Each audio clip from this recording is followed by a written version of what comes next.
मैं एक संकेत करना चाहता हूं, स्वतंत्र भारत में भी अब तक हिंदू मुसलमान के नाम पर राष्ट्र का विभाजन के बाद भी भारत में हिंदू एक नंबर का नागरिक नहीं है। क्या जरूरत है शासन तंत्रों की, राजनीतिक दलों की? अगर स्वतंत्र भारत में भी हिंदुओं को मरवाना ही था, अल्पसंख्यक बनाकर मरवाना था, बहुसंख्यक बना के मरवाना था, तो स्वतंत्रता की आवश्यकता ही क्या थी? मैं प्रश्न करना चाहता हूं। दूसरी बात है, शंकराचार्य के पद की अनुकृति पोप की गद्दी दलाई लामा जी की गद्दी है। सुन लेना चाहिए, भारत में सबसे प्रथम गोरी चमड़ी का व्यक्ति कौन आया था? सिकंदर। सर्वप्रथम भारत में गोरी चमड़ी का व्यक्ति सिकंदर आया था।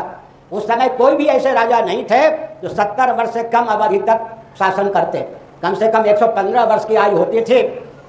जब से सिकंदर आए उसके बाद गोरी चमड़ी के साथ रोटी बेटी का संबंध एक होने लगा, तब से पतन की पराकाष्ठा हुई। किसी दंडी स्वामी से मिल करके सिकंदर ने यह प्रेरणा ली और उसी के आधार पर पोप की गद्दी चलाई गई।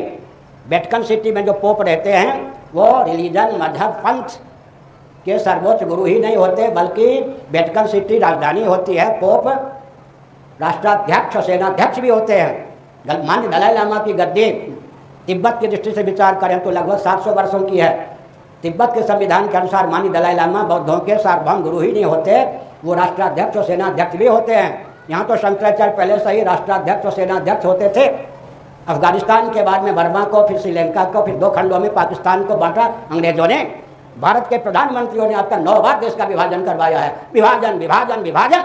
इसलिए मैंने एक संकेत किया, श्रीमद् भगवद गीता के 18वें अध्याय के आधार पर तमोगुण की प्रगल्भता जब बुद्धि पर होती है, तब जो ज्ञान विज्ञान उद्बुद्ध होता है उसको वेद असम्मत, जिसमें वेद का तात्पर्य है ही नहीं, सर्वथा विपरीत होता है। पूरे विश्व को सोचने के लिए बाध्य होना पड़ेगा।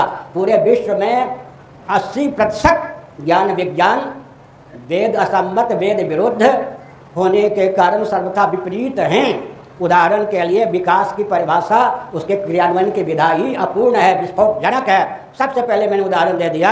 आधुनिक वैज्ञानिकों के अनुसार मानव सृष्टि पृथ्वी पर कुल 30 वर्षों तक शेष है। अगर वैदिक विधा का अवलंबन लेकर, जो कि दार्शनिक, वैज्ञानिक और व्यावहारिक तीनों धरातल पर सर्वोत्कृष्ट नहीं एकमात्र उत्कृष्ट है, विकास को परिभाषित और क्रियान्वित नहीं किया गया तो विस्फोट ही विस्फोट है।